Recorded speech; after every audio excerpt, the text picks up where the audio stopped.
Ladies and gentlemen, cabin lighting will be dimmed if you require any additional lighting.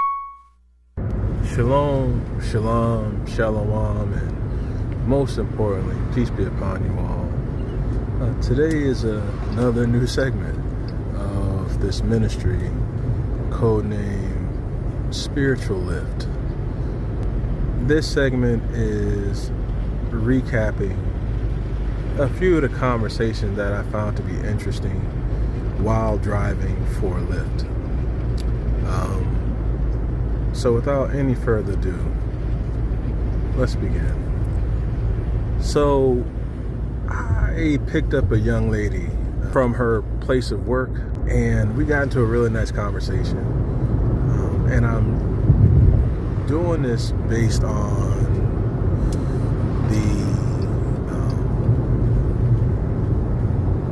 what she's talked about, and her point of view is very interesting. And so I'm going to give you just some insight. So we began talking about, work. I won't say began, but this is the part that sparked everything off. So we were talking about,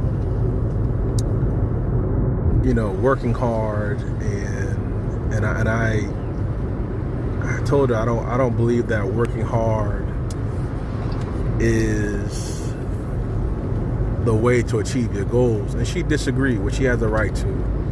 And I told her that, I grew up with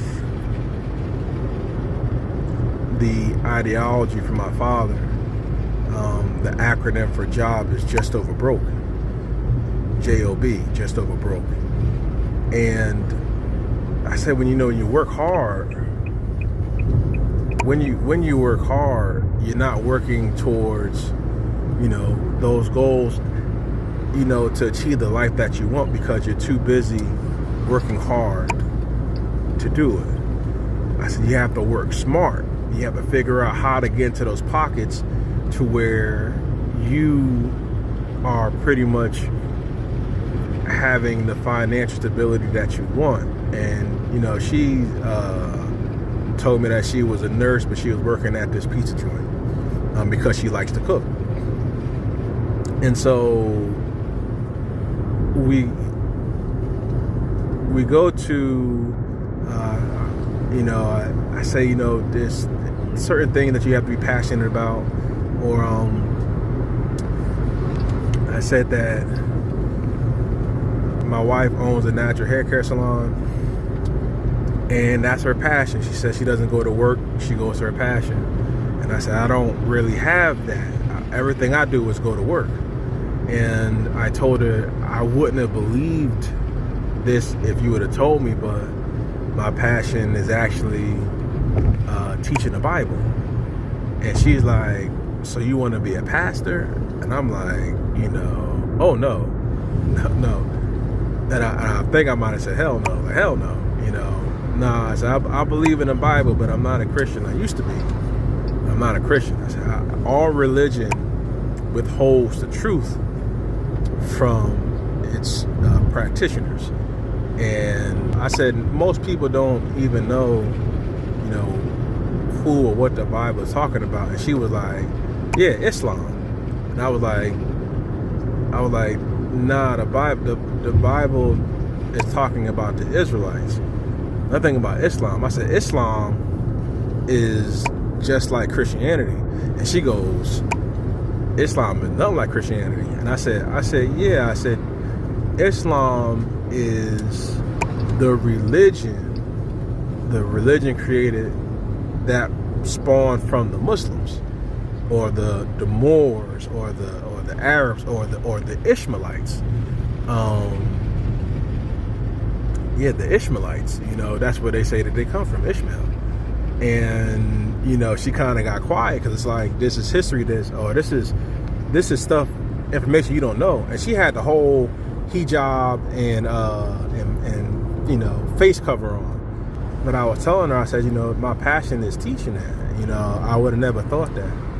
And we're getting to the end of our stop, and we started talking about how things are, the food, how horrible the food is, and And I was telling her how all these things are meant to keep us from, achieving what we want to achieve, knowledge, keep us from achieving, health, and we got on some of that stuff. And this is the part where I said I have to do this segment. My uncle actually, one of my uncles was the one that actually coined the phrase when I was telling him that I do a lot of ministering while I'm here, not like trying to convert or nothing like that, but talking to people, and you realize how much people don't know, right? And I said, Earth was meant to be a paradise, and she was like, I totally disagree. Earth was meant to be hell. And I'm thinking to myself, where'd you get that from? Earth is meant to be hell. And I told her, I said, look at Earth without the intervention of man and man's greed. Earth has everything that sustains you. When it's too sunny, trees for shade. You have fruit that grows on trees. But everything that sustains you is on this planet. It's meant to be a paradise. The intervention of man, and I had to keep it simple. So I'm like, well, if you understood, how the Bible is, then you would know that like the fallen angels caused the first man to sin. And there's other aspects, but we weren't meant to live the life that we're living. We weren't meant to live the life that we're living. And she said something that was very interesting. She said, we are put on this earth to be slaves for each other. Like, you do for me, I do for you. And I was thinking to myself, what that terminology, what makes you think that you are meant to be a slave anywhere, right? Like, that was supposed to be your whole function, to be a slave for people. And she didn't mean like chattel slavery. She meant like, you do for me, I do for you. But it's like, she used the word slave.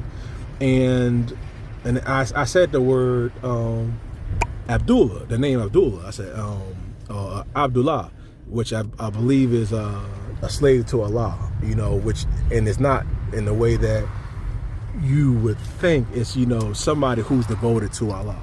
That's in their culture, or in that, belief.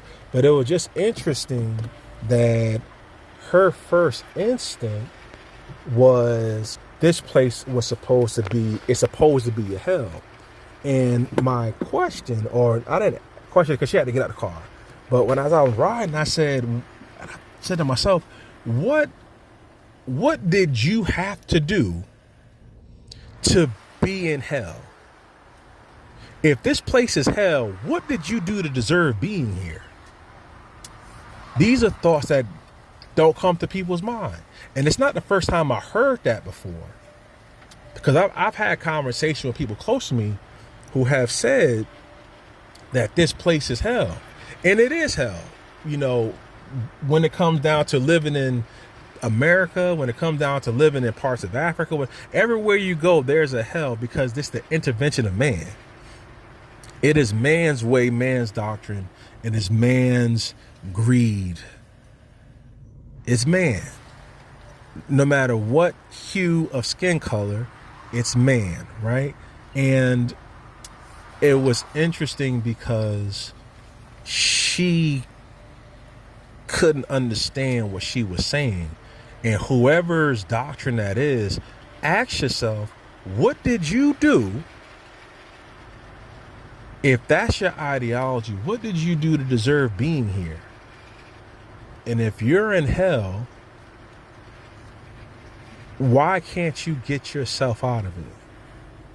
And for us who understand who we are, as far as the Bible is concerned, if you know who you are, and I'm not just talking about Israelites, I'm talking about if you're from the bloodline of Yafet, if you're from the bloodline of Ham, if you know where you are and you understand it, or if you even follow the Bible, ask yourself, why would you be in hell? Why are we living in this life that we're living? What is wrong with the order of things? That life, the short lifespan that we have, is hell. And she said also that, this is kind of like a stopping point. I'm paraphrasing, but this place is temporary, and you go someplace else. So heaven and hell, right? You go someplace else. So my question to her was, if it's temporary, then why do you have to be in hell if it's a short time? If it's a short time, why are you in hell? Now, she couldn't answer that because this logic or this ideology that you're saying is based off of someone's doctrine that you've heard and that you subscribe to, but you don't understand it. What is hell? What is hell? And when you understand what hell is, you'll know that this isn't it. And I'm not talking about a lake of fire or anything like that. When I'm talking about hell, I'm talking about a place of no return. Now, you have phrases like, man, you're catching hell, you're going through hell, or like I told her, hell no, right? It's something that's thrown loosely, but if this is hell, how do you find your heaven? And again, if this is supposed to be a paradise, who is ensuring that it is not? These are questions that you have to ask yourself, and that you have to, look at in retrospect and say, my situation is solely based on my behavior and actions. As the nation of Israel, our situation is based on our behavior and actions, historically, contemporarily. This is some of the issues that we face. And for a sister who subscribes to the practices of Islam, for this to be her outlook on her life, that she's in hell, then what peace does your religion give you?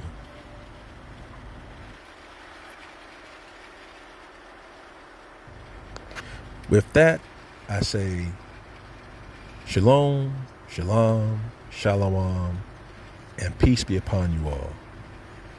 Study to show yourself approved to Elohim. Hallelujah.